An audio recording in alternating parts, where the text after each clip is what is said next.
podcast show. All right, my guest today is one of my wife's students. I guess one of her favorite students, because she does come home often saying, you should hear the stuff this guy is talking about. You should have him on the podcast. He's fascinating. He's a very smart guy. My guest today is Justin Jedele. Justin? Thank you. Thanks for making the drive. Thanks for coming out. No problem. I was telling you before, I think you're the first one that came with some notes and some open books. But so we know each other. We met each other before at Grass Lake Oktoberfest. You came and you sung with Marla's group with all her students and dressed up. And yeah, it's been an experience working with your wife. That's for sure. Yeah, she says that sometimes you don't like her methodologies, but at the end you always kind of see the her ways. There's some brilliance in her ideas. It's like that training at work you get, that disc training that shows you all the different ways people think and to make you work better together. She's definitely on the creative spectrum, and I'm definitely on the other end of the methodical, engineering-based mindset. Like she takes you kind of a long way, and you're like, yeah, let's get to the short story of it, But does it seem like kind of sometimes a long way kind of drives it in better, or for you, your mind maybe? I understand the perspective that she comes from. Right. She like she said, she can't get in here and tinker with all the things to make it better. And I understand that. So she has to come up with all these different ways to make you realize what these are. It makes sense psychologically. She's creating the feeling so that you can repeat it. Right. And she has to do it until she makes you believe it in some sense, So I understand what she does, but sometimes it's, can we get to the point, Right.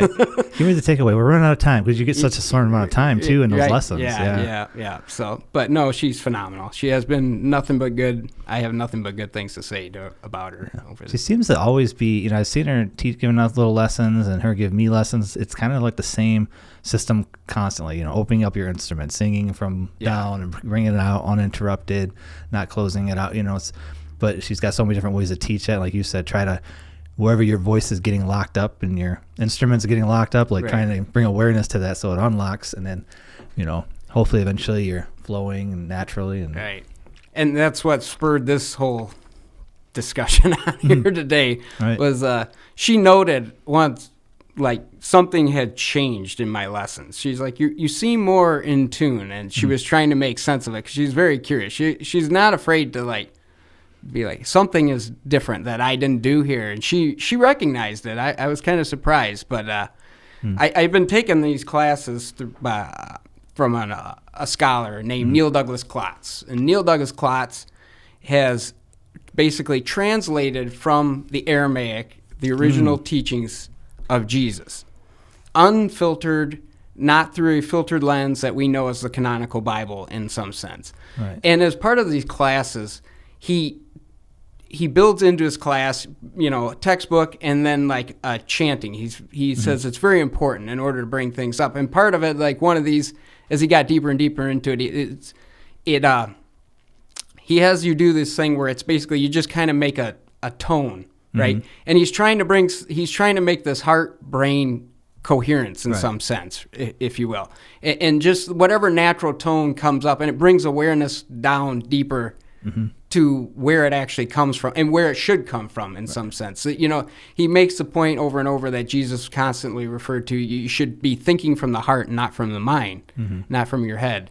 And it's kind of this awareness that I think your wife has naturally that she doesn't, but tries to make other people realize through singing. Because even Friedrich Nietzsche talks how music is the way of the soul to speak, if you want to go back as far as him. Yeah. So it's very important, and it's kind of a lost art anymore. Nobody seeks, there's so much synthesizers and so much you can do with computers anymore. You don't actively create music in some sense, Yeah, especially like in the way they used to do back in the day with chanting and in group, around the fires and group drum circles, things like that, which I think were like really communal and connective, in the past. It's fascinating stuff. But definitely the the chanting and stuff. I've took roads down there. You do the Hare Krishna, like that kind of. Even that can like kind of clear your mind, and if you do it 20 times, 50 times, like it's amazing how it's almost like a reset, like a nap or something, because you're quieting your brain, that vibration is going through you, and that awareness of the voice. Yeah, since your wife wants us to talk about her as much, actually, like shortly into my, this is not even part of my idea of what to talk about here, but shortly into my lesson, I actually gave her a book and said, this is why I'm here. Within the first few chapters, it was called The Healing Codes for the Biological Apocalypse. I know the title sounds kind of arbitrary, but within it, he explains that in the book of Numbers from the Bible, the canonical Bible we call Numbers, it actually is not named Numbers in the Torah, from what I understand. It was called In the Wilderness. So then there's this anomaly. Why is it called Numbers? Well, the theory goes, and I believe it was translated, the King James Version, from a man, his name was Sir Francis Bacon. And there's, I guess we'll say, conspiracy theories around whether this guy was a Freemason, if you will. And within the book of Numbers is coded the original solfeggio frequencies that these mantras, these chants, would have mimicked in some sense. That they predate our modern tuning, 440, that align with the 432 frequency.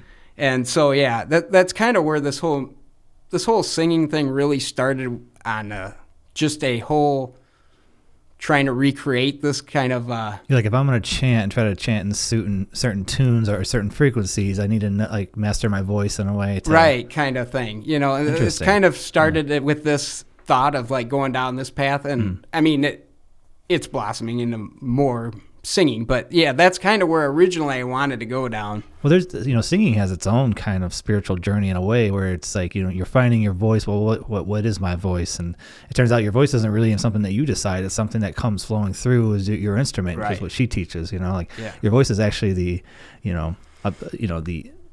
it's eliminating any kind of control and allowing it to kind of come through you. But that right there, it takes a lot, especially a younger person. It takes I think that's why it's so powerful for young people, because if you can get to the point where you can naturally let your voice come through and shine, and not let that ego get in there or hold it up somewhere, that's a very powerful journey for a young person that that's in high school or barely in high school, especially with so many distractions. There's so much more else to do today. Singing is kind of becoming a side, just like playing an instrument or anything. It's everybody's stuck on their phones, their tablets, computers. There's lots of things that we take for granted, even like what you're saying about we don't study certain things no more. Well, back in the day, Eastern philosophy, the study of the human struggle was massive and a huge science, and it's like that's not even considered a science no more. It's like we think we have it all figured out or something, but we all have the same struggles, and a lot of people are struggling. Suicide's up, and people are taking drugs and different things. So it's like might be time for that science to come back and us to ask more questions and discuss it more. Right. But that would lead me into like discussion, kind of like what I wanted to talk about today. So like on that note, like, why do we have beliefs? Why does this exist? Why do religions exist? Why do people set up these belief structures? Right. That's the first question we should be asking yourself. And Jordan Peterson talks about this in one of his podcasts. It's like we set up belief structures because we have to have something to protect ourselves from the infinite. We can't know everything, right? So in order to fill in these gaps, we create these belief structures to fill in the gaps, to protect us from the infinite, whatever you view as the infinite, And from these belief structures, they protect us, if you will. And once these belief structures get threatened, per se, that you become defensive, because what protects you against everything is your beliefs and your reality that you choose to call your reality. If somebody comes in and attacks it, now your very being is being threatened in some sense, if you will, and it kind of, it's difficult because it's like, well, how do you ride this line with beliefs? How do you have beliefs? Because you have to have something. You have to believe in something to say. That's what makes us human, right? We can't know everything. So where do we go from here, right? And he talks about how, like, evil comes from a sense of like aware of your vulnerabilities, right? Right. You know, we are in some sense in our human form vulnerable. Like there's something we can't know, we don't. You know, our fleshly bodies can get sick. Everything. Right. We are vulnerable in multiple ways, and this is what creates deceit and anger. Like, why is this happening to me in some way, shape, or form? And these things breed desire and wants and everything else through these vulnerabilities, if you will. And yeah. Do you ever think too, I mean, there's always this, what I noticed from studying different, whether it's like the Bhagavad Gita or the Bible, you know, they're all kind of trying to name the same thing. So there's kind of this tuning in that everybody feels of a higher power, or like, you know, ideas coming from an external source or external connection. Right. And they're all trying to explain what that is and the rules that govern that thing, you know? Like, so obviously, you know, it also helps communities, culture grow, be unified. I mean, when they first started copying the Bible, you know, with handwriting, copying it and sending it out, that was powerful. It was like the first internet, you know, and they were collecting all these writings and choosing what made it. So it became the first like Wikipedia of ideas and thoughts and things that can help you build a life. But like, that's one thing I always notice is like, they're all the same at their core with what they're describing, but they have different ideas on what works. And usually we were just fighting over whose name was, you know, what the actual names were of people. Right. But it's funny to me that the wars were fought all these years of when they basically had the same beliefs, you know, in a lot of ways. It was just they were fighting over the names or, you know, who Jesus was in the story. Right. Know? Yeah. When you dive into even like the Aramaic, Jesus is constantly he never said believe in me, according to Neil Douglas-Klotz. He says believe like me, which is vastly different than what the canonical Bible points and leads people to believe. You know, and they kind of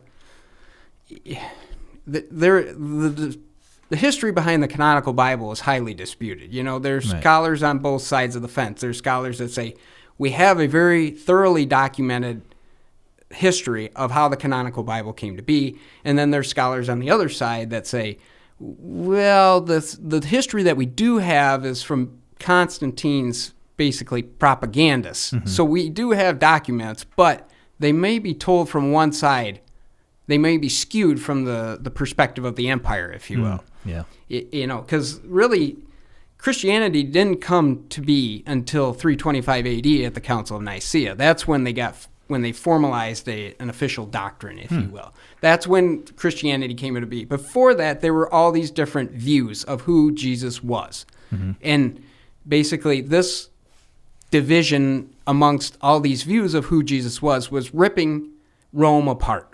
The empire was being torn apart, and Constantine basically was going to unify his empire in Christianity. He basically said, we're going to create, you guys are going to get to this council, you're going to unify your beliefs, and we're going to create one religion to unify the empire.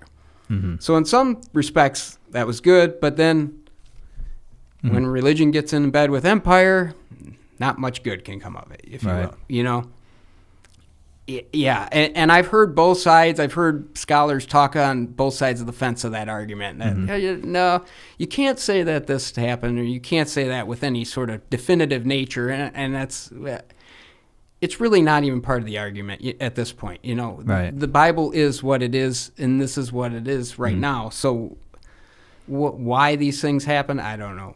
Right. You know, I know there's the three pillars of, you know, government, religion, and school that have always been throughout history, kind of like the programming, you know, locations for most of you know, communities and cultures. And you know, I took a little deep hole went down the rabbit hole the other day about the theta window, which is like the window before 7 years old for children, where they don't have any kind of like governance over what enters their brain and what's accepted or not accepted. Everything just goes in unchecked, you know.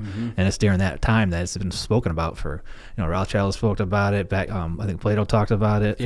And it's well known forever. But it's pretty wild to think that something like that is out there that I was never even aware of it until, you know, somewhat recently, you know. Yeah, I've heard that in various religious traditions. There's a saying that has to do with I'll show you The Man by 7 Years Old or something. I forget if that's like a Buddhist or a Tibetan monk style. I would be mistaken if I said which one. Yeah, I'm sure it pops up in so many cultures. I've heard of this before, yeah. Yeah, but it's something about being in the theta wave, during those young ages, in which is when you're like retention and absorbing and not so much critical thinking's there. So it's just taking it in, Yeah. So it's scary to think people are aware of it. And I mean, back in the day, they would actually separate the ones that would be in the priest class versus the ones that would be in the worker class at a younger age, so that their reality would basically be shaped to take this path or that path. Right. And it worked for, hundreds of years. They were doing that. For sure. I mean, basically it tells you what's possible, what's not possible, what's the limits of your reality. And I mean, everything's programmed during that early stage. Right. Yeah, this like basically kind of falls on like Jungian psychology as well. But this leads me into talking about a study. There's a declassified document called the Gateway Process. Have you ever heard of this? Yeah, I read through it, yeah. Yeah. So like basically the government has interest that if you have, psychic abilities, you can spy, essentially, is what this was all about. I have the printed document at home. I believe it was released in 1983, roughly. And they talk about how altering brain waves in order to do this, to have these psychic abilities, if you will. Certain chemicals that could clear the third eye, you know, and diets and meditation stuff, and also I think audio is a big part of it, listening to certain wavelengths. Well, yeah, the science behind it is like in order to, I believe theta is a lower brain wave, right? So in order to induce these brain waves in you, your brain can't interpret waves that low. So what they do is they use 2 sound waves, one for each ear, and your brain can only interpret the difference. So if it's looking for a wavelength of 6, you set one at 450 and 456, and then your brain can't tell that those are 2 different, so it only interprets the 6 frequency between the 2. Yeah, the octave or the... Yeah, and then that's how they alter the state of your brain. Yeah, my buddy I used to carpool with, he got really into it. He did some fasting, he did some other... I can't remember what he was taking to kind of help clear, like something to help him detox and things, and he quit drinking, and he was getting pretty heavy into... studying that document, which, to me proves, I mean, we've always heard about astral projection and different things like that, but to see the CIA doing a study and then reporting on what they find and that actually is working, and I mean, that's wild. Yeah. I think we all see that and it's like, oh, like in our minds, and maybe that's that reality we were taught when we were younger, we're just like, even though it's right there, black and white, declassified document, in our minds we're still thinking like, oh, we're watching the X-Files, or we're watching some conspiracy show right now, like this isn't real, like it's hard for us to take that in and be like, and really understand what that means, that document exists. It'd be scary to know what we actually know, as somebody somewhere knows the answer, right? We have come this far. Somebody has studied human existence, the mind, to that point. And in that document that I'm talking about there, they basically map consciousness out. They talk about how brain waves work and what plane consciousness actually resides on. It is kind of scary how much we know about human existence, if you will. Yeah, stuff. I actually was just talking about that with Marla the other day, because she asked me something about astral projection. I was like, oh, it's crazy. You heard about? So we knew that people were like having spies that could look at other bases and stuff. Like, that's kind of what our CIA wanted to use it for and stuff. But then they started sending them to the moon, and like I've heard, this is all conspiracy stuff, whatever. But went to the moon, and basically like they get an uneasy feeling, and some like entities like get out of here, like catches them, which is its own like crazy trip to think that there's something going on up there, and But I've heard that in multiple accounts. People say, oh, you astral project to the dark side of the moon over there. They try to look at the moon, and it's just like so you get caught, basically. Like they're just... And she's like, well, it kind of makes me feel good that they're like warning people, And I'm like, yeah, they probably could turn them into the vegetables or something. Whatever it is up, if there is something up there.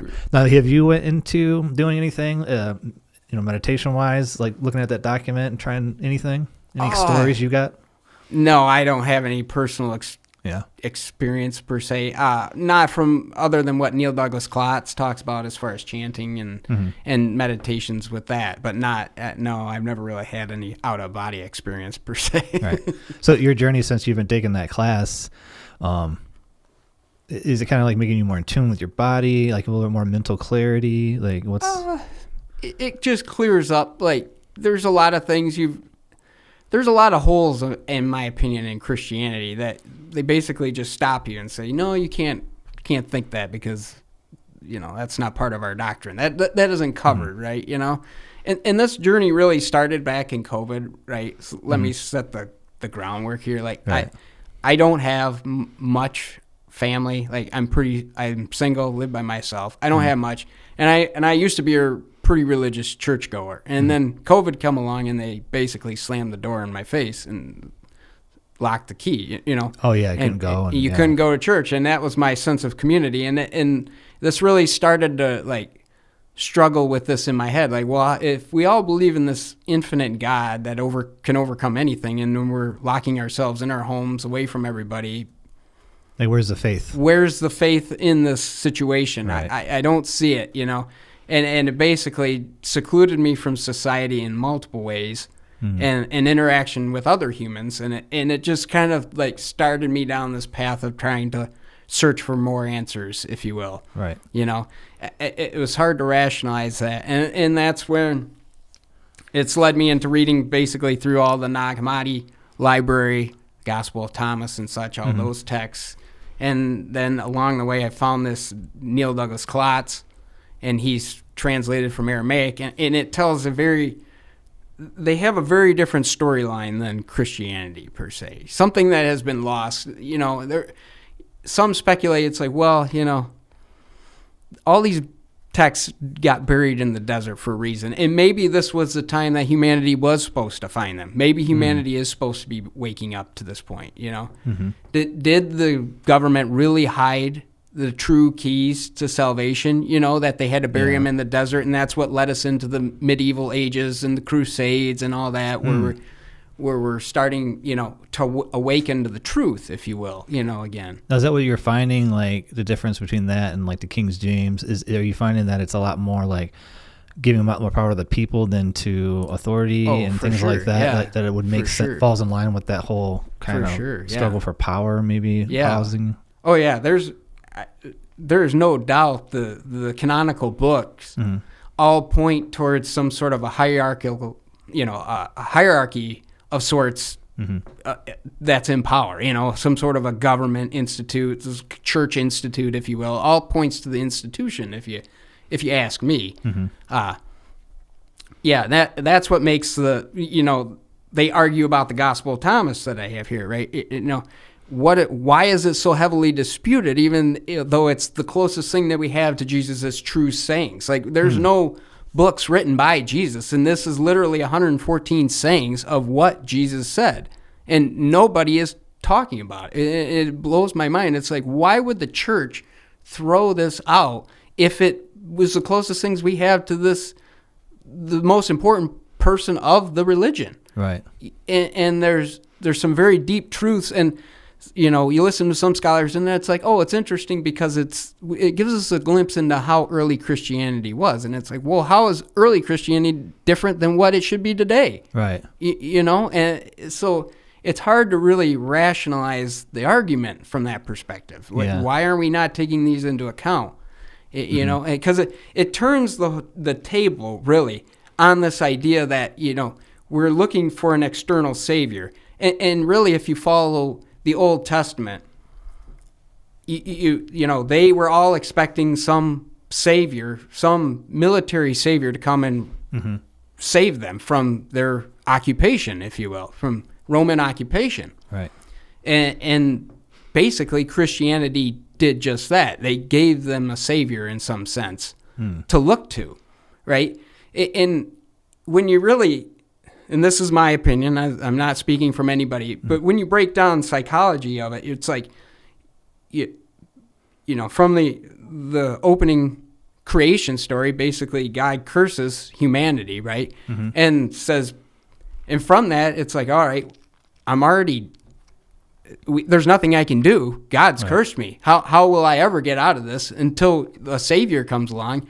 And then you basically have to accept this savior, or you're going to be sent to hell, right? This is the synopsis of it, right? So if from that perspective, how is humanity supposed to see any good in this situation?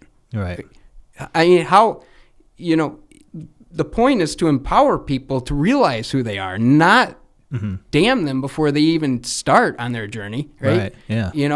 And they've basically robbed them of this, this idea.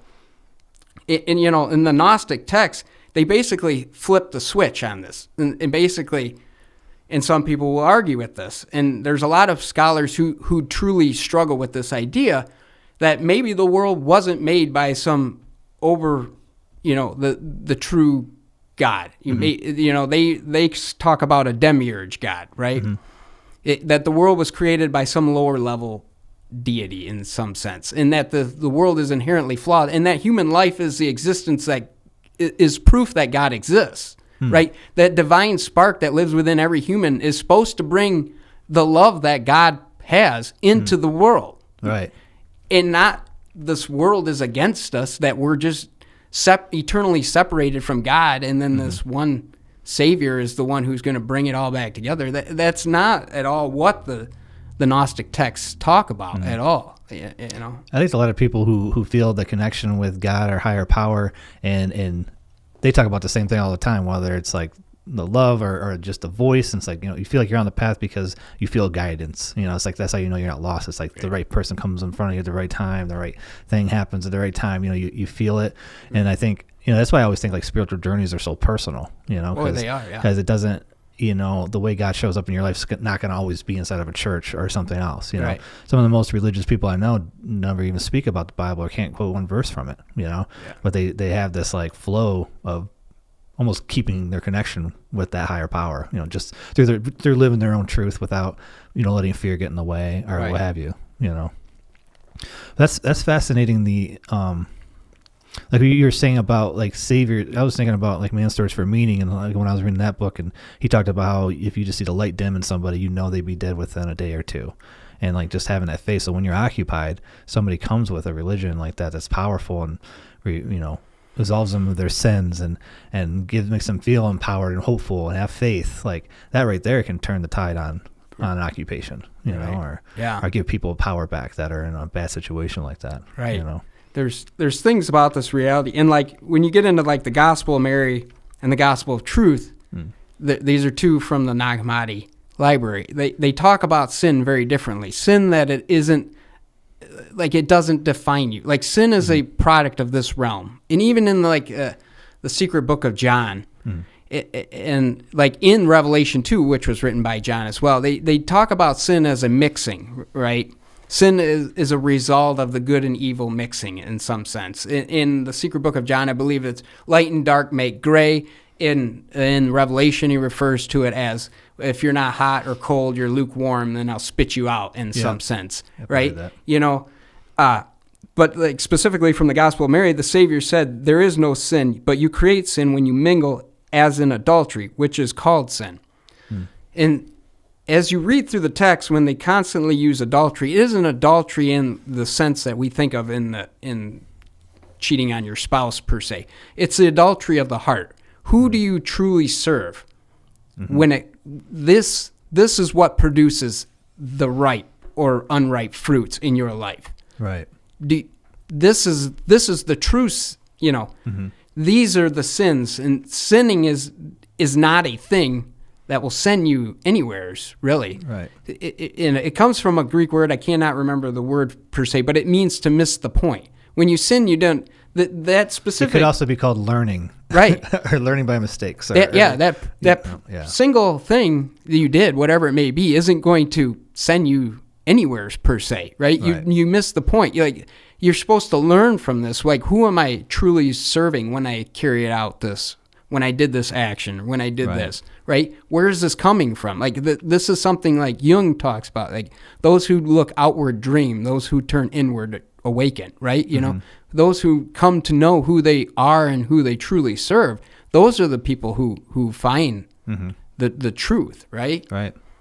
And I think I thought about this not too long ago, about just like life and the path, and like, because I'm always thinking about like when I'm in that flow and I feel that guidance, but I also know I get lost sometimes. You're in this river and going with this current, but sometimes you get caught in a little eddy because you get in with a bad group, or you do something you're not supposed to be doing, or you're not, heart's not in the right direction, you're not serving the right master or whatever, but you come out of that eventually, because the larger current's more powerful.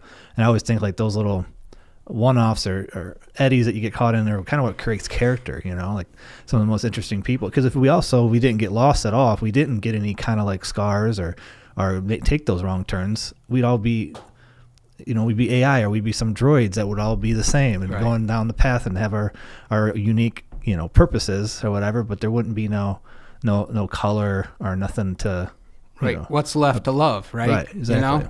Yeah. You fall in love with the imperfections. Because even Jordan Peterson talks about this. Like, say you're going to have a kid and you're going to send him off to school. Well, you don't want him to get bullied, so you're going to make him 6 feet tall, and you're going to make him 200 pounds and muscular with an exoskeleton of steel so he doesn't get hurt. And then by the time you get done building this kid that won't ever get hurt by anything, what's left to love, right? You fall in love with the imperfections. That's where the beauty is, and to realize that, Yeah, sometimes you can, by knocking them down, or whether there's family or whatever, somebody's caught in a bad spot, or they're taking a little detour turn, and you go and knock them down and tell them they're going down to this place someday. If they don't, and you start knocking, they might stay there, Right. Yeah. The subconscious is a very, like Jung says, unless you make the unconscious conscious, it will basically direct your life, and you will call it fate. You know what I mean? Like, you don't realize how what you truly think is actually how you live your life. And you subconsciously do it. You don't even realize it. And this is, like you were talking about theta waves. When you bring it to this, I've read a little bit on this, and this is why hypnosis is so powerful, because it opens your brain up to this perception that you can reprogram the subconscious to live a different way. Essentially, it's basically like barricaded. Like, you can't. It's hard to convince that, Right. in a conscious state, right? Right. You subconsciously carry out who you think you are. Right? And Chase Hughes talked about this in a podcast too. It's like, why do most people, by the time they're 25, they've already created an identity in their life, and that's who they carry out for the rest of their life, and they don't change it. Because they've created this identity, but there's no reason why you can't change it and become something else. Right. It's all because that's how you perceive yourself, So, Yeah, it's interesting when you get older, time goes faster, you kind of do get more locked. If I feel, I used to think I would be able to fight against it, because I'm like, all right, I'm always learning new stuff. I'm always creating new art, learning some new art form, or some new medium, or something's always got me excited, where I'm like, feel like my mind stays plastic, but it still doesn't keep time from going faster and faster, and but we talked about in this podcast many times, is my theory is over the hills when you kind of stop that, and then it's like slowing down or turning off that growth, and just kind of which hopefully for me happens way down the path when I'm really am just old and tired or something, and technology comes out and I don't want to mess with it, and Yeah, I'm not much for technology either. Yeah, I heard that you kind of no real TVs or movies. You kind of just read and study, or Yes, yeah, I guess you could say that. Yeah, I got a buddy who's like that. He still doesn't have. I mean, he'll watch movies on his phone and stuff, but he's lives kind of nice little spot next to the woods, and likes to run the trails, and mess around with tools and stuff, and right. Yeah, but back to your comment about staying plastic and whatnot, in my studies with Neil Douglas-Klotz here, in this last course I had, he takes us through basically half of the Gospel of John, if you will. In the prelude, in the beginning was the Word, and the Word was God, and the Word was with God. We've all heard that statement. This here actually points, and this is very loosely, I didn't prepare this, I'd have to go back and refresh, but this whole beginning points us more back to a creative state, okay? So this points us to God essentially is, the Christian theology points you to the fact that God created the world in 7 days. That's what that is. This is actually a blueprint for how we are to live. In a sense, we are part of this creation process that is unfolding. Creation isn't done, and it won't be until the end of the age. Right. You are part of this creation process. You are bringing this creation to life every day that you wake and you sleep. Being created in his image, right, as a creator yourself. Right. You're actually bringing this good into the world in some sense. And you have a choice of what you can or cannot create in some sense. You know, this idea that it's like, well, the world is the way it is, and what can I do about it? That's a finite way to think in some sense. You know, that you do have a say in it. You can choose to bring something good into this world, as small as it may be. Yeah, that seems to be a growing thing of well, we're just tumbling on a rock, spinning, rotating around the sun, like it's all just chaos, and it all means nothing, kind of thing. Like, and that's what science. People like to say that's what science points to. That's what it is. But I think like I said, a lot of people are tuned in. Most people can feel it. Like there's a connection to something else that's bigger. And I've said many a times, people think like, oh, a powerful God is somebody who can create everything and they're up in the cloud and they're controlling everything. But I'm like, well, like my version of God would be a lot more powerful. He just plant a seed and move on, and knowing what would come from that seed, right? And that's all that's needed from a powerful being. It's just planting it, and then they know that, us in his image or whatever, we're gonna manifest and take it on from there. It's like when somebody plant a seed for a tree or a flower, what's gonna come out of it. Right. It's gonna blossom eventually into a flower. So you just plant the seed and move on. Like the thought of, and it's so funny to look at history and how we articulated our relationship with God, and it's always related to current technology that we're using, whether it was trains or industrial age equipment, machines, and then, now computers. And it's always fascinating to me how we correlate that.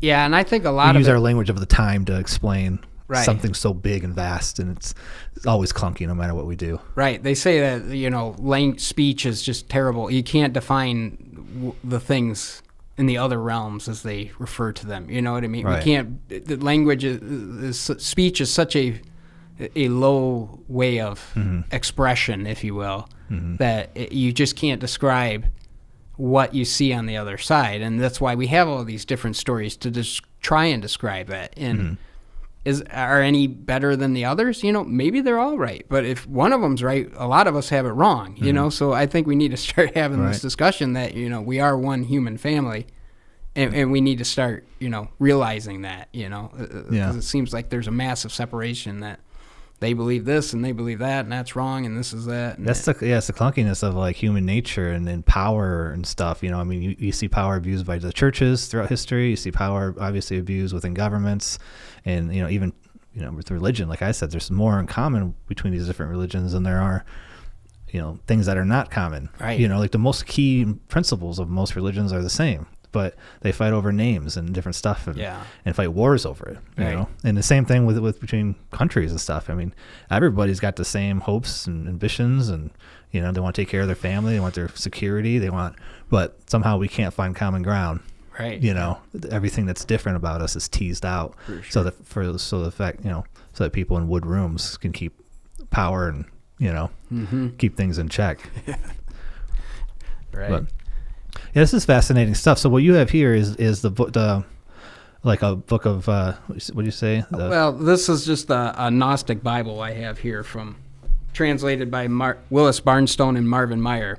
So, and this has basically the Nag Hammadi library in it here. So those are like accounts of people that were kind of like stories of people that were around Jesus and what Jesus said from their accounts. Well, this is what they would call apocryphal writings. That's why they didn't make it into the canonical Bible, right? So and this is a very probably crude, and this is mine, so before everybody says, well, he doesn't have anything to back this up. Basically, the canonical Bible was formulated from, my interpretation, was, accredited historical accounts that they could basically place. But they were also curated by the church themselves to be included in the Bible. I don't know about, they may have been over the years, but the original writings were essentially like, these are historical fact, if you will. Okay, because then there's apocryphal, which may be like visionary, like somebody had a vision per se. But these are what they deemed as actually historical accounts, if you will, in the 66 canonical books of the Bible, right? Okay. and yeah. So from there, they basically took out anything that was apocryphal, anything that was visionary, any sort of like just a, what somebody saw, a vision they had, or whether it was just a story that they used to describe a certain instance, metaphors and whatnot. And that all got written out. And then they compiled these books, basically built doctrines off them, and then forced everybody else out of the empire. And they'll say that, well, no, that didn't happen. We didn't really compile that, depending on which scholar you listen to and whatnot. And it's like, well, how?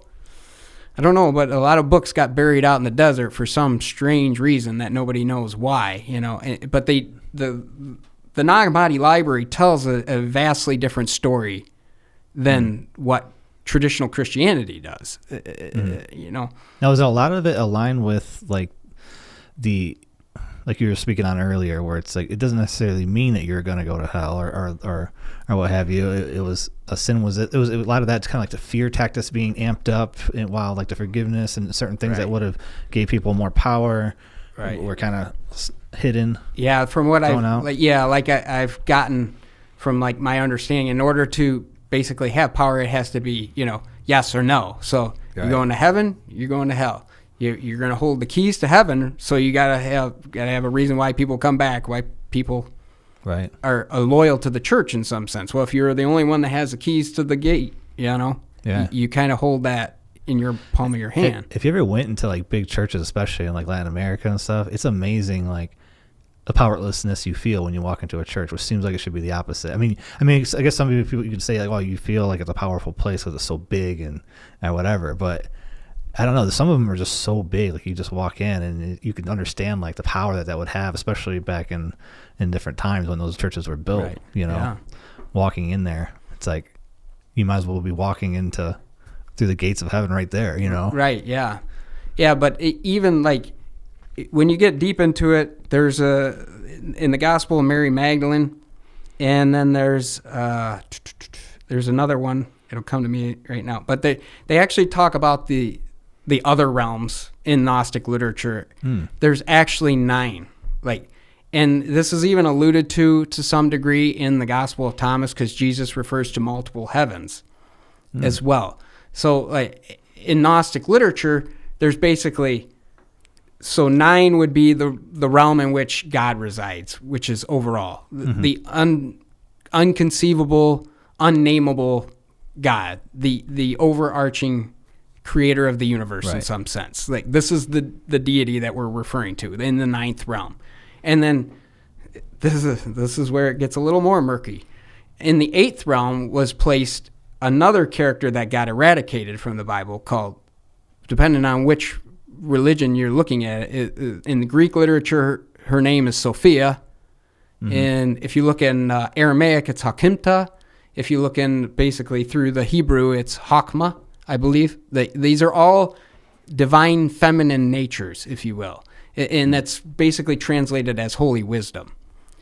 This is, and she is very preeminent throughout Gnostic literature. And there's actually stories that predate the creation in the, I guess, the narrative line, per se. I don't know if the actual stories predate the Hebrew creation story. But, there's this fall of Sophia and how the world came from her fall, basically. God created this wisdom figure that the Greeks translated. Her name is Pistis Sophia, actually, in the Greek. And she falls from her heavenly glories. And I think there's something very profound in this story, because she basically tries to create on her own and creates what they call the demiurge. And the demiurge is who created this realm. And to the average mind, it's like, well, this is really crazy. Like, we can't, we don't want to, a lot of people don't want to believe this because they want to believe that, God himself fashioned their bodies for some strange, I don't know. There's some psychological reason why people want to believe that. Because like we were created with full intention from the one. Right.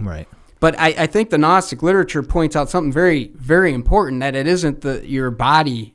Your body is just a automobile. Like you're Right. just getting in it for this short time, you know. And even Jesus alludes to this idea. It's like if you want to understand, his disciples were asking him. I could look at the exact passage up, but they're asking, well, how will our end be? And he says, why are you asking about the end when you don't know the beginning? So this alludes to the fact that we came here for a reason. And it's to teach us something more about what we are, and this will lead us to some sort of a next place, you know, Yeah. from one world to another, and as it says in one of the passages. You know? And there's different theories too. I've read that why Christianity got formatted the way it is. If you looked at the major religion in Egyptian times, there's a part of their mythology, if you will, is the story of Isis and Osiris. Right? Osiris falls to earth, breaks into a million pieces.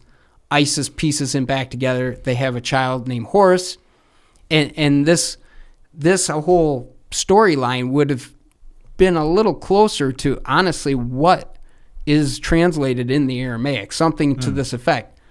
It follows along the lines. There's another book in the Nag Hammadi library called The Song of the Pearl, and it's one of the prized books of the library, actually, behind the Gospel of Thomas and that. And it's very simplistic in its nature. It starts off with basically this picture that a king and queen have sons, and they send their one son off on a journey, right? And basically he's stripped of his royal robes and sent down, I believe it's the land of Egypt. And when in these mythological stories, whenever they refer to Egypt, Egypt always refers to the material realm in some sense. He was sent to Egypt on a journey to find a pearl. And while he was in Egypt, when he first got there, he was, you know, ecstatic to find this pearl. But as things drew on and he tried to find it, you know, it didn't come overnight. He began to look like a foreigner, so he started to put on their clothes. And he started to drink their wine and their food to the point where he got drunk on their wine and became one of them in some sense. Until one day he realized that he did come here for something, and he found his pearl and returned back. And you know, that's really in a nutshell, it tells us more about our reasons for being here than anything. You know, it's a very simplistic story. There's not much you need to interpret it. There's, you know, yeah. I've always, I don't know, I guess in my heart I always felt like there was always that connection of, you know, certain stories like that one resonate with me where it's like, hey, we all come from one source. We're here having different experiences for different purposes. But then at the end, it's back to that same source, and we all feel the connection, like, you know, and it's also proven in science, you know, when something's solved here, it's solved across the country, you know, so there's a network of connection we all have with each other, you know, probably back to that one, or we're all still one, but and we aren't able to see it, like you said, you know, we get so caught up in the world of the senses and our mud bodies that it's just, you know, whisked away by it. Yeah, like and you only find your path back when you find those moments of quietness, or, you know, where that voice can come in, or you feel that connection back, and you're like, okay, that's what I'm hearing. I'm still on that path, you know. Yeah, it's kind of funny because like the Gnostics in a lot of their literature, they were at war with the Christians, and they take a lot of the Christian stories in the Jewish literature, and they kind of make a mockery of it in some sense, you know, but they do make some good points. Like in the beginning of John, it says, "In the beginning was the Word," and they say, "Wait a minute here. In the beginning was not the Word, because in the beginning was silence, and it's in this silence that you find who God is. It isn't in the Word, per se. You know, you have to go back before that. There was silence, you know, and you see that a lot in meditation and that, you know, seeking it, you know, it's in the quietness of the situation and not, you know. Whether it's the quietness or certain brain waves or whatever, because there's sometimes after being in a flow state for a period of time or something that you'll feel like you're more susceptible than even after meditating. Right. You know, so you're in certain wavelengths and quieted, and, you know, but it's amazing how the world, especially now with the tools, with the internet and different things, it's amazing how fast you can snap out of that. You know, it's like, I mean, with algorithms, I mean, nowadays phones are looking at where your eyes are looking on your cell phone. And so they can optimize what's on your feed to keep you more engaged longer, you know? So it's like the war is on in full effect, you know, kind of thing. Yeah.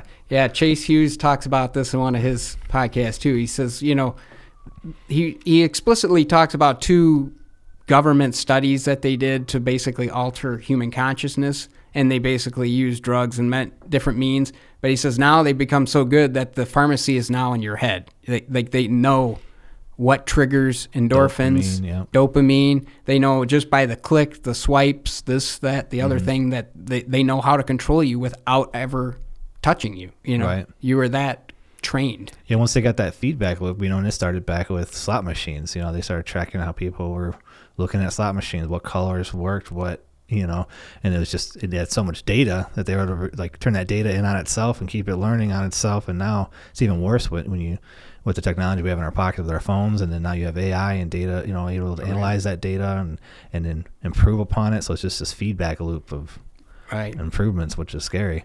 But on top of that, we also have pharmacists busier than ever too. Yeah. And who knows what that does to your connection to that source, when you're taking certain, especially these like antidepressants and different things, Right. Yeah.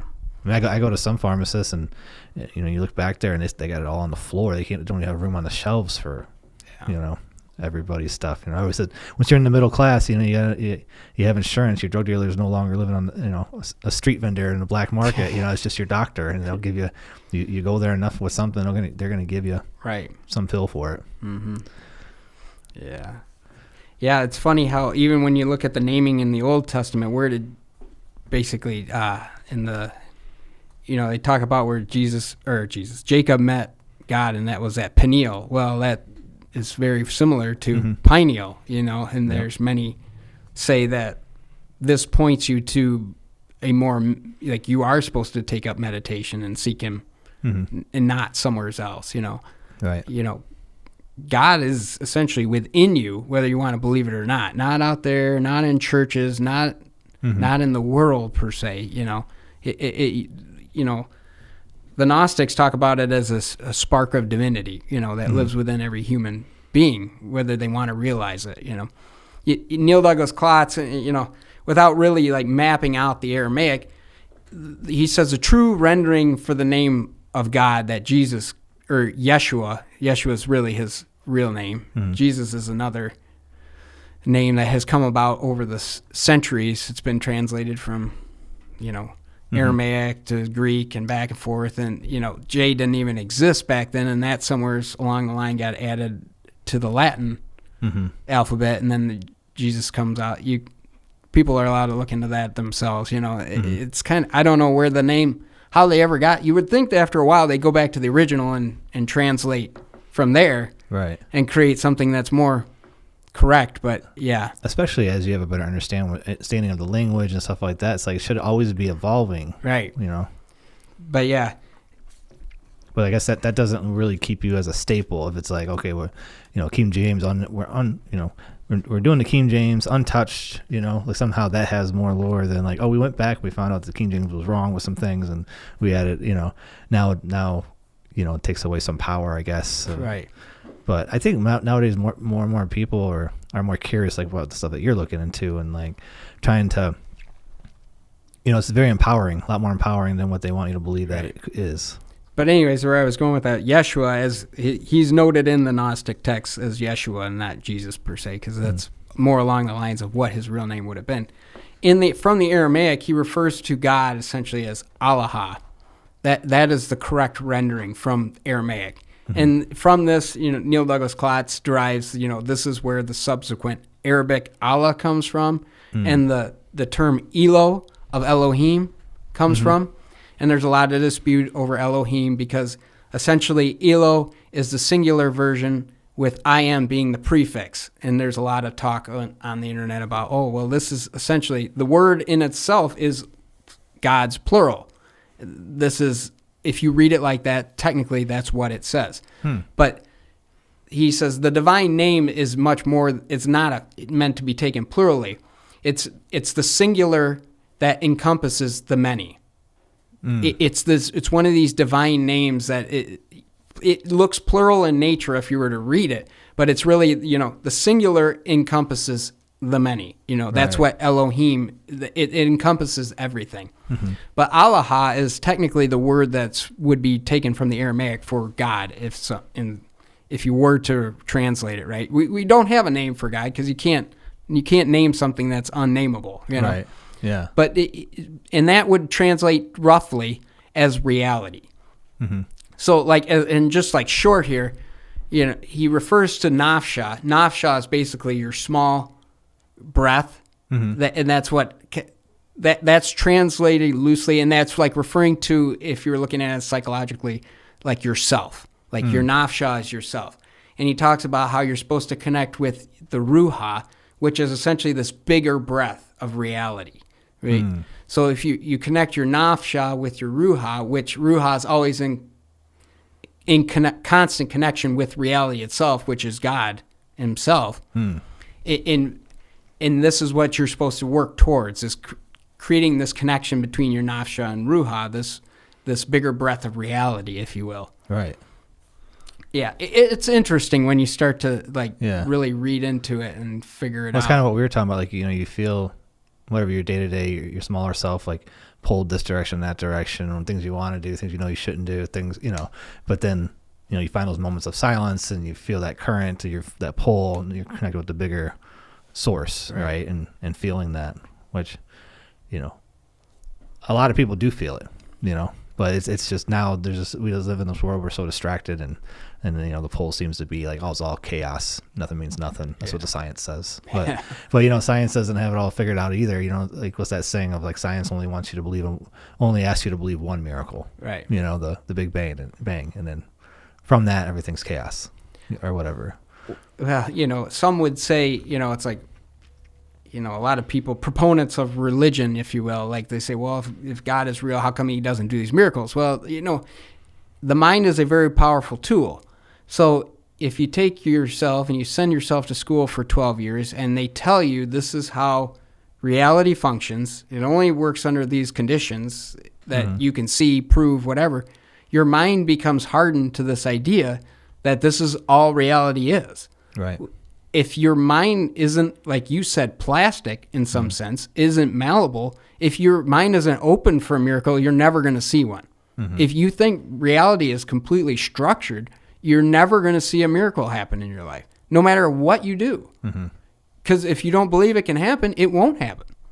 There's a book, it's called The White Book or something like that, but it was written by somebody. Just the whole thing was about like defeating certain, you know, cancers and different things through meditation, through being able to visualize destroying it, and it was amazing the stories that people had of coming back from, you know, their deathbeds, essentially, from just, you know, getting a hold of that knowledge and just, you know, sticking with it and meditating and you know. Yeah, we do have certain control. I mean, a lot of people feel every day, but we have certain level of control over this reality, and you know, in a way, our collective is like, you know, manifestation of God on the planet. You know, if everybody tomorrow adopted some other religion and we were all united, who knows, the reality we create in the world's a whole different creation in 20 years. You know, but you know.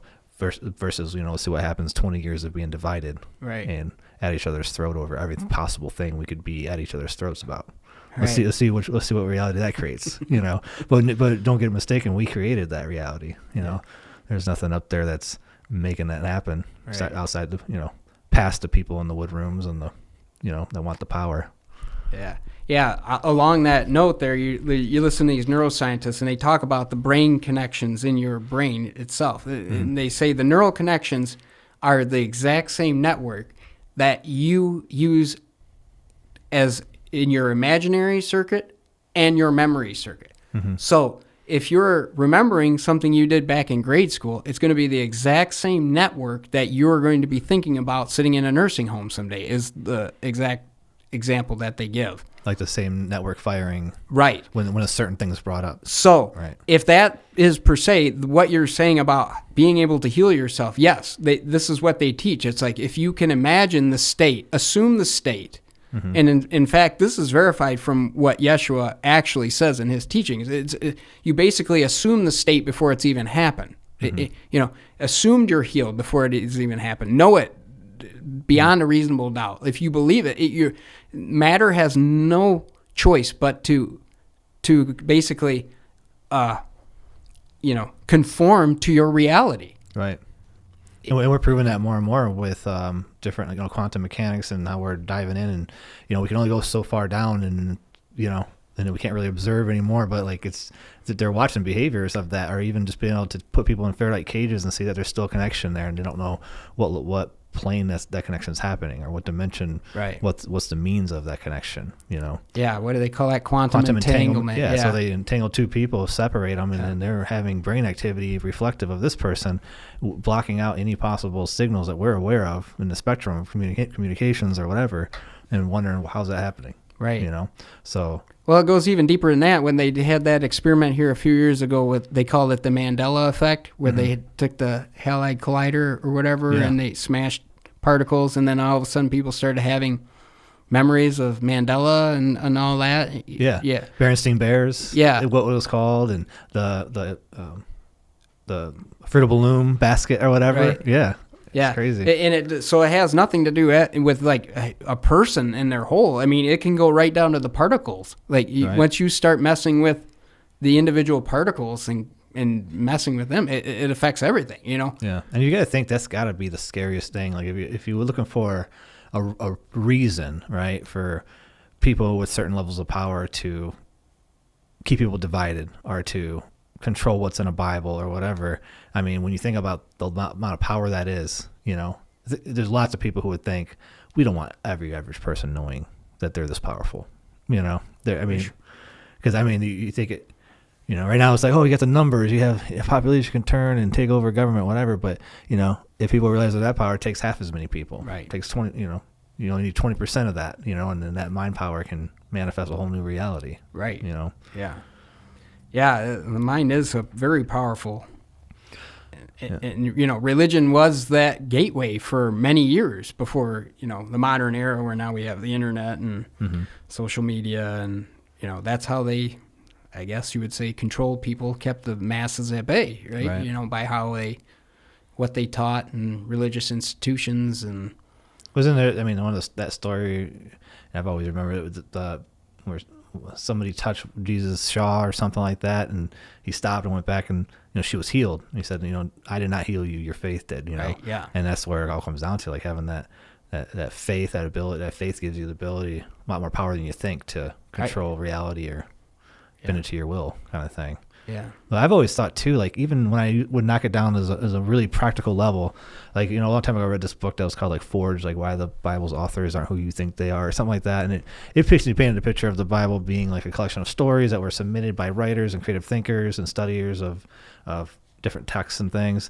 and of course they would submit it as John or Jacob or whoever to get it submitted, and then like the churches were kind of choosing what would make it or not make it, and even like accepting that and taking this practical approach of, the Bible's like the first Wikipedia of knowledge around, the human struggle and how to live, Right. And then it was copied. It was like one of the first books ever copied and sent across the whole world to different settlements and uniting communities, and, and look what it did, uniting all those communities behind this faith, So this is all practical without, I'm sure a lot of people felt that connection and found God through those churches. Oh, yeah. But even just taking that practical approach, like you can't dispute the power of religion and uniting people and pushing society forward. Right.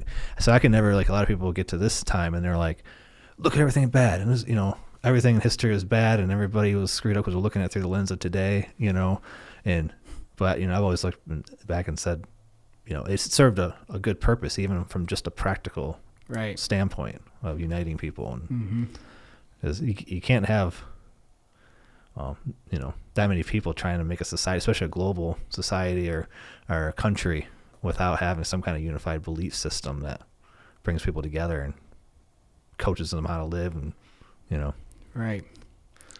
Yeah, when you get into it deep, I've heard this from a number of people, and even the Gnostics use it as they refer to this realm, this world, as a hall of mirrors, right? Mm-hmm. So basically, psychologically, when you and I are sitting here, when you look at somebody, the things you realize about them are actually the things you see in yourself. The things, the issues that I see in you they may not even be issues at all. They're things I notice because I see as being wrong with myself.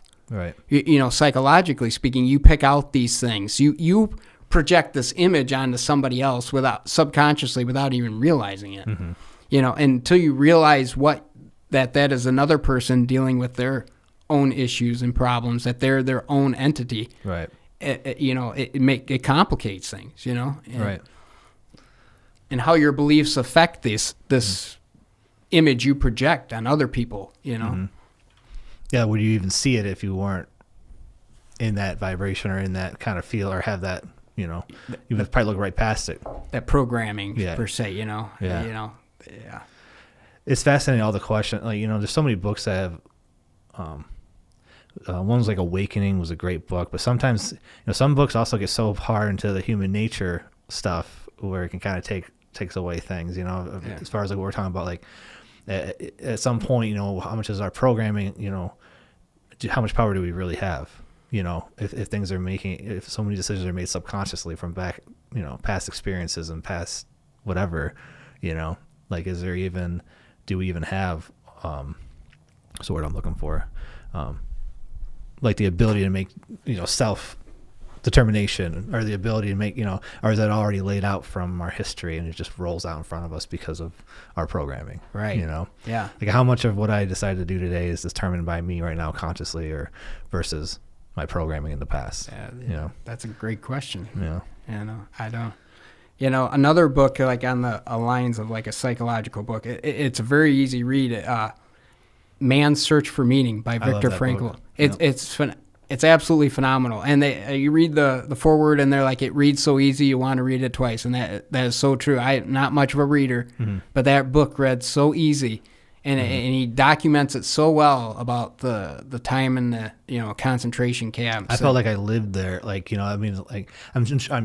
was obviously worse than what I experienced, but like when you're in it, he really takes you there, and you're there, living there for a week or two while you're in that book, Right. He really does documents the elements of human consciousness that led him to believe. He tells, in the story that these people were going to die within 24 hours. You could tell when they just gave up. When the light went out. Right.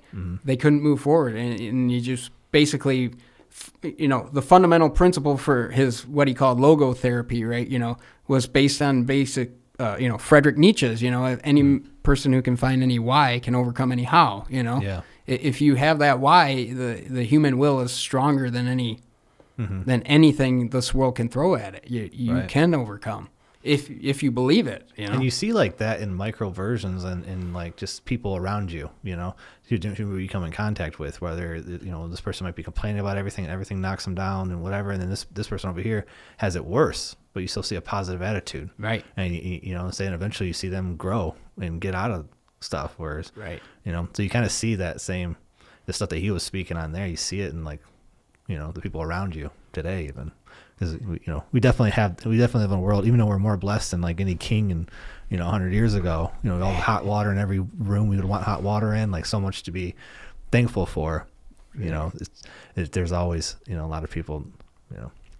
But this goes back to go either way, right? Why do we have all these different books from all these apostles and whatnot? And they all tell different viewpoints of who Jesus was. And that's because human consciousness notices certain things. And they talk about this paradox that even if you look at the canonical Gospels, Matthew, Mark, Luke, and John, right? They don't all contain the same stories of Jesus. And they say, well, that is more representative of how humans would view somebody, because not everybody's going to notice all the same stories, all the same miracles, all the same things he did. So it gives a certain authenticity that these are more reliable sources. Yeah.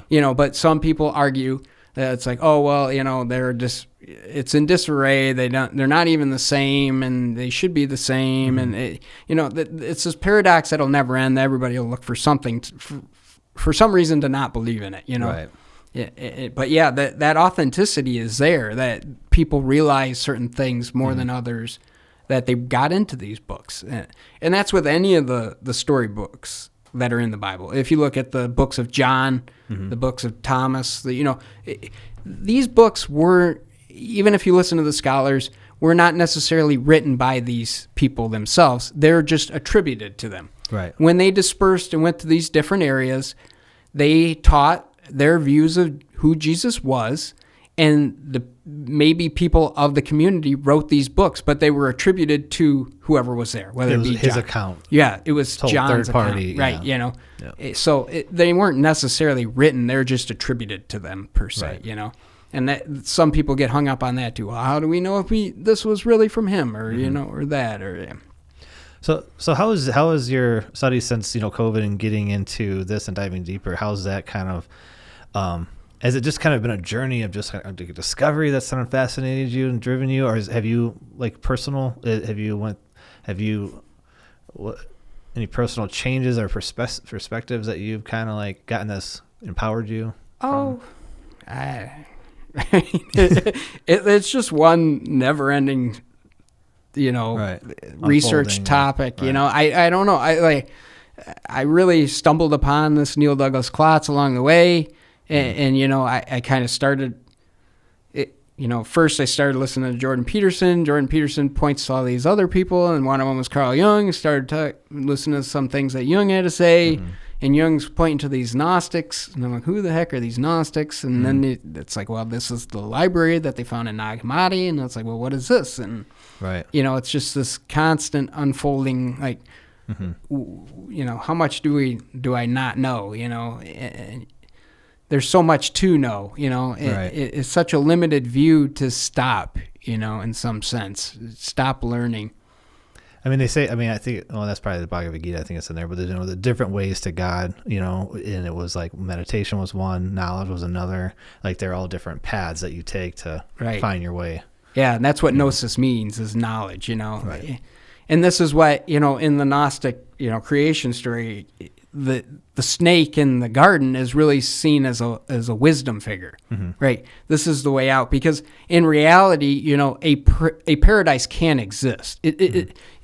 You listen to some of them, they say, well, in order for your love for God to be authentic, you can't have an opposing force. Or you have to have an opposing force. Otherwise, you're going to be programmed, like you say. Otherwise, God's just programming people to love him. Right. You're here and we're in this world of polarities where you have, good and evil, and you have all this stuff. It's like without all these forces acting on you, your love is becoming stronger for God in some sense. If you were placed in a perfect paradise, you would never grow closer to God, because you wouldn't have anything to challenge you. You wouldn't to grow in that sense. You wouldn't appreciate the light if you didn't have the darkness. Right. It would just be a bland, no contrast. Yeah, and even from Neil Douglas-Klotz and like the opening prelude in John, he talks about how the light was coming, the light and the darkness were not like opposed to each other, but it was something to embrace.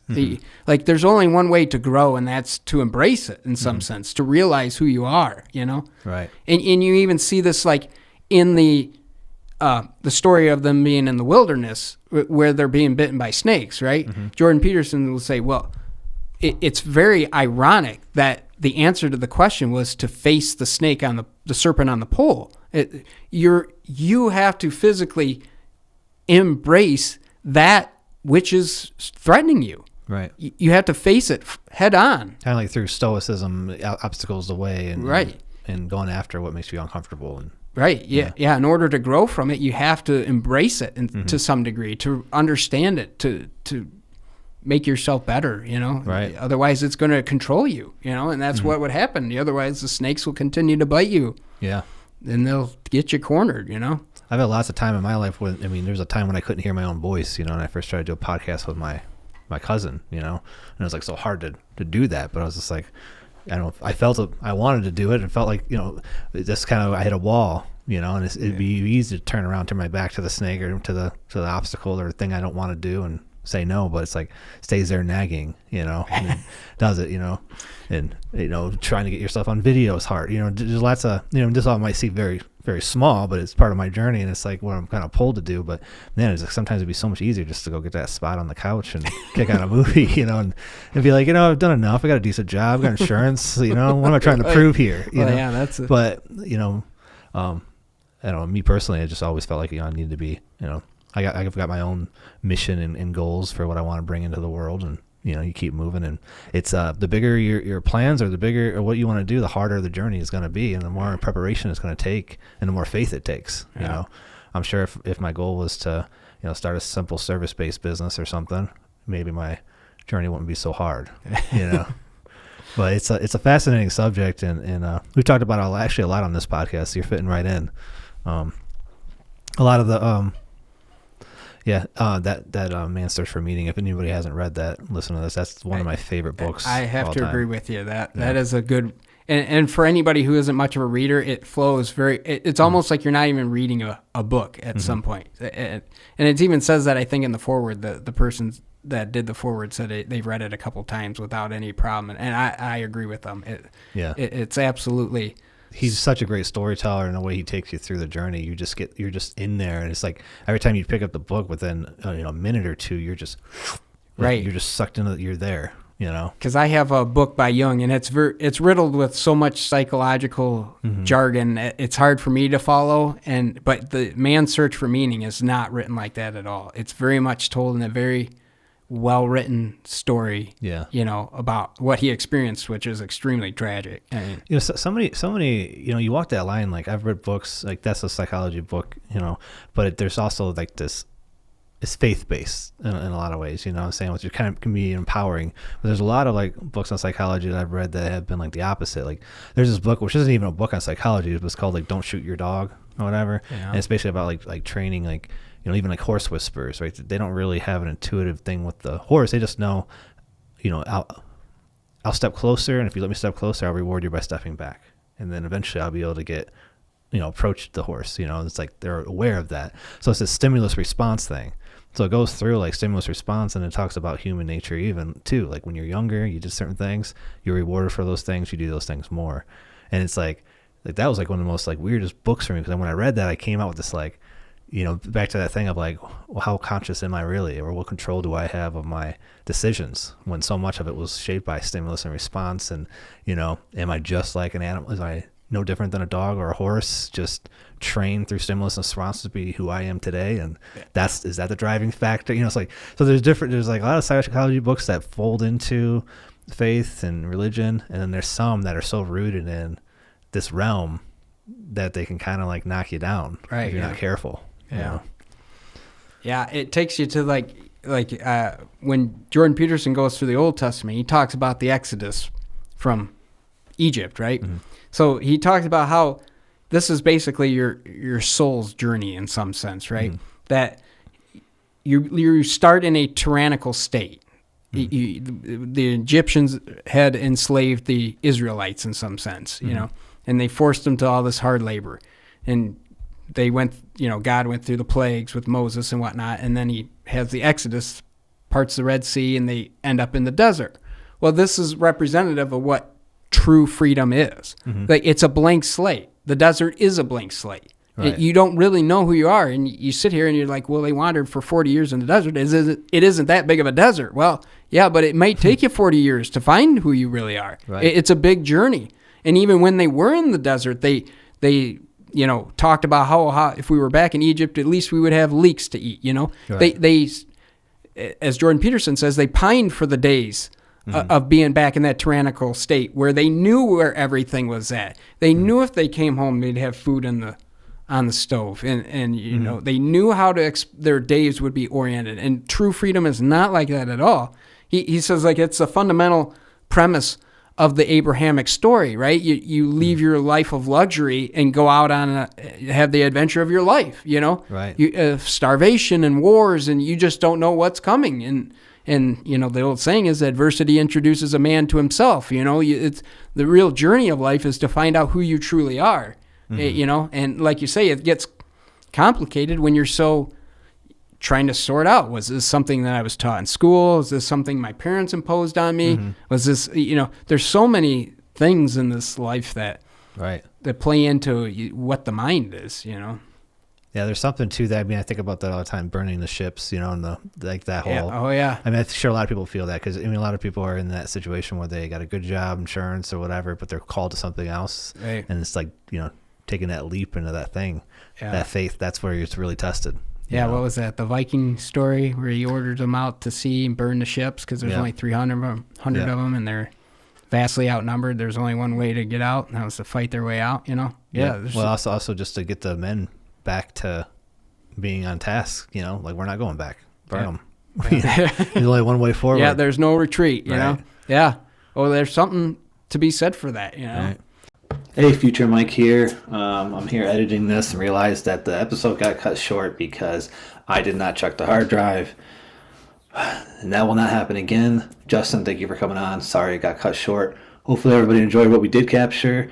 And that's the episode. My people, Michigan people, interested in Michigan people. It's the My People Podcast Show.